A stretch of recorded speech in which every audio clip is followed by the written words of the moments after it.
கழகத்தின் 3ஆம் ஆண்டை ஒட்டி இன்னைக்கு 80 அடி ரோட்டில் கொள்கை விளக்க பொதுக்கூட்டம் நடந்திருக்கோம். அதுக்காக எங்கள் தரப்பில் அதாவது பொதுமக்கள் வர்றதுக்காக வரவேற்கும் விதமாக ஃப்ளக்ஸ் அங்கங்கே வச்சுருந்தோம். இந்த ஃப்ளக்ஸுகளை மறைக்கும் விதமாக ஆளுங்கட்சியை சேர்ந்த நபர்கள் மறைக்கும் விதமாக கொண்டாந்து வேறுமே நாங்களே ஒரு நாள் தான் வைக்கிறோம். நேற்று நைட்டு வச்சு இன்னைக்கு நைட் கிளியர் பண்ணி கொடுத்துறோன்னு சொல்லிட்டு ஒரு அதுக்காக வச்சிருக்கிறோம் பொதுமக்கள் தெரிஞ்சுக்கிறதுக்காக. ஆனால் அதை மறைக்கும் விதமாக கொண்டாந்து முன்னால வச்சு எங்களை டைவெர்ட் பண்ணுறாங்க. இது சம்பந்தமாக நாங்கள் ஆக்கப்பூர்வமான அரசியல் வேலையை பார்க்கலாம்னு சொல்லிட்டு அடுத்த கட்டமாக வேலையை பார்க்கும்போது குறுக்கீடு செய்கிற விதமாக இந்த மாதிரி பண்ணிட்டு இருக்காங்க. இதை கண்டிக்கிறாங்க. இது தொடர்ச்சியா இது ஏற்கனவே நடந்த கரூர் சம்பவத்தை பிரச்சனையும் போதும் இது மாதிரி சின்ன சின்ன இடையூறு கொடுத்துட்டே இருந்தாங்க.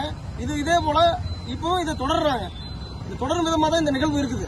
இது போல நாங்கள் இன்னைக்கு நாங்கள் அந்த கள வேலையை செய்யறதுக்காக எல்லாரும் அங்கே அணியாற்றிருக்கும் போது இது மாதிரி நாங்கள் வச்ச ஃபிளக்ஸ் நாங்கள் வரவேற்கும் விதமாக வச்ச ஃபிளக்ஸுகளை இடையில குறுக்கீடா ஒரு புது ஃபிளக்ஸை வச்சுட்டு அடுத்த வாரம் ஃபங்க்ஷன் நடக்கிற ஃபிளக்ஸை வச்சுட்டு இடையூறு கொடுக்குற விதமாக செஞ்சுட்டு இருக்காங்க.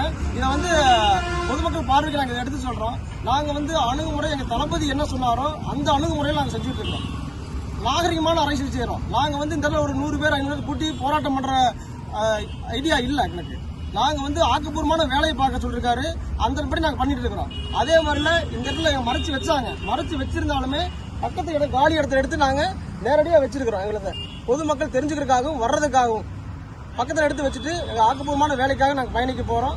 இதை நீங்கள் கண்டிப்பாக இது அனைத்து அரசியல் கட்சிகளும் இதை புரிந்து செயல்படணும். நாங்கள் ஒவ்வொரு பார்த்துட்டு இருக்கிறீங்க. நாங்கள் தமிழக வெற்றி கழகத்தை பொறுத்தளவுக்கு சட்டப்பூர்வமான நடவடிக்கை தான் செஞ்சுட்டு இருக்காங்க எங்கேயுமே. நாங்களும் அதன்படி நாங்கள் போயிட்டு இருக்கிறோம். எங்களை இது மாதிரி டைவெர்ட் பண்ண வேணாம்னு கேட்டுக்கிறோம். நகராட்சியில் பர்மிஷன் வாங்கிட்டீங்களா? நகராட்சியில் நாங்கள் முறையாக மனு கொடுத்துருக்கிறோம். அதாவது லோக்கல் அட்ஜஸ்ட்மெண்ட் அதாவது ஒவ்வொரு கொடுத்துருக்காங்க இல்லைங்களா, இவங்க வச்சிருக்காங்க இல்லைங்களா, இதே மாதிரியே ஒரு ஃபங்க்ஷன்னா ஒரு 24 hours வச்சுக்கிறோம் அப்படிங்கிற மாதிரி அடிப்படையில் நாங்கள் அதை கேட்டு தான் வச்சிருக்கிறோம். முறையாக அனுமதி கடிதம் கொடுத்துருக்கிறோம். அதுக்கு அவங்களும் பதில் மனு கொடுத்துருக்காங்க.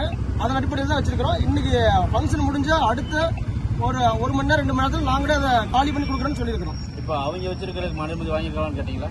இல்ல, அனுமதி வாங்கியிருக்காங்கன்னா நீங்க அவங்க தான் கேட்கணும். ஆனா இது அனுமதி வாங்குறது இல்ல. உங்களுக்கு மறைச்சு வச்சிருக்காங்களே, அது பின்னைக்கு தான் வச்சாங்க. அது ஆமாங்க. அதுக்கு அனுமதி பெறணும் நீங்க கேட்டீங்களான்னு கேட்டேன். உங்களுக்கு தெரியாதுங்களா? அனுமதி யாரும் வாங்குறாங்க? ஆளுங்கட்சி சார்பில் யாரும் வாங்குறதே இல்லை. நாங்க முறையா அனுமதி எல்லாம் கொடுத்துட்டு தான் வைக்கிறோம். கொடுத்தாலுமே அதுக்கு 100 ரூல்ஸ் போடுறாங்க. அதன் அடிப்படையிலையும் ஒரு லோக்கல் அட்ஜஸ்ட்மெண்ட் அவங்க வச்சிருக்காங்க. நாங்க ஒவ்வொரு இடத்துலயுமே பாத்தீங்கன்னா ஜிபிஆர்எஸ் கேமராலே சொல்லி காட்டுறோம். அனுமதி கேட்க போற இடத்துல ஜிபிஆர்எஸ் கேமரா எடுத்துட்டு போய் இத்தனை இருக்குது பாருங்க, இது மூட நாங்களும் ஒரு நாள் வச்சுக்கிறோம், எடுத்து அதை நாங்கள் அடுத்து அகற்றி கொடுத்துட்றோம் அப்படின்னு சொல்லி தான் நாங்கள் கேட்குறோம். ஆனாலுமே பாத்தீங்கன்னா ஆளுங்கட்சியோட அராஜகம் தான். எங்களுக்கு ஒவ்வொரு இடத்துலையும் மறைச்சு வைக்கிறது, வேணும்னே எங்களை டைவெர்ட் பண்றது, அந்த மாதிரி வேலை தான் செஞ்சுட்டு இருக்காங்க. தொடர்ச்சி கம்ப்ளைண்ட் பண்றீங்களா நீங்க? இல்லை, நாங்கள் கடந்து போறோம் அவ்வளவுதான். சரிங்களா? கடந்து ஆக்கப்பூர்வமான வேலை எங்கிட்ட இருக்குங்க. எங்களுக்கு அரசியல் காலம் 60-30 நாள் 40 நாள் வேலை இருக்குது. அந்த வேலையை பார்க்கணும். இது பிளக்ஸ் விளையாட்டுக்கு நாங்கள் வரல. சரிங்களா? நாங்கள் இந்த தகவல் கூட எங்க தளபதிக்கு சொன்னாவே 1000 பேர் நிற்பாங்க. நான் இந்த தகவல் கூட தெரிஞ்சுக்கிறவங்க, அதாவது பேச்சாளர் வர்றாங்க தெரிஞ்சுக்கிறதுக்காக தான் வைக்கிறோம். இந்த பிளக்ஸ் விளையாட்டு எங்களுக்கு நேரம் இல்லை. நாங்கள் ஆக்கப்பூர்வமான வேலை செய்ய தயாரா இருக்கிறோம்.